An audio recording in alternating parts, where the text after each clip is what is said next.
Ik denk dat het mooi valt, maar ze moeten gewoon weer allemaal opruimen. Dan is het klaar, hoop ik.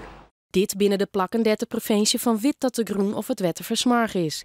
Ze binnen sabot versmargen dat er een risico is voor de volkszoens.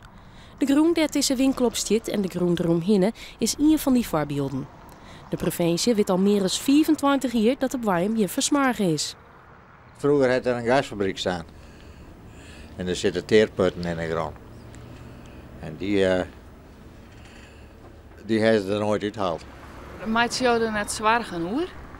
Ja, in feite wel natuurlijk. Maar ja, wat kunnen wij eraan doen?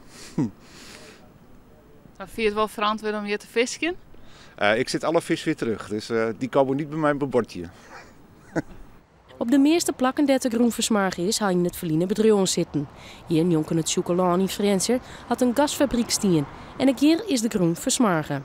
Omstanders vinden dat de provincie er sluw mee omgaat. Ik hoor dat nou ook net, dus dat is inderdaad zorgelijk dat je dat dan niet weet. Dat duurt het feest te lang. Maar ja, goed, ik ken de provincie geen opdracht om het te regelen, maar ze weten het wel.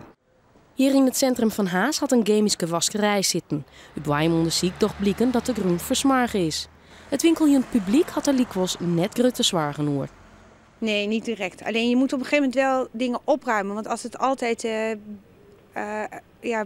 daar altijd blijft, dan dat is niet goed. Want dan verschuif je het probleem naar volgende generaties. Maak me absoluut geen zorgen over. Hoezo niet? Omdat ik het niet kan beoordelen. En ik zie nog geen ernstige gevallen van ziekte, epidemieën of dergelijke. Dus we wachten eerst even af hoe erg het is.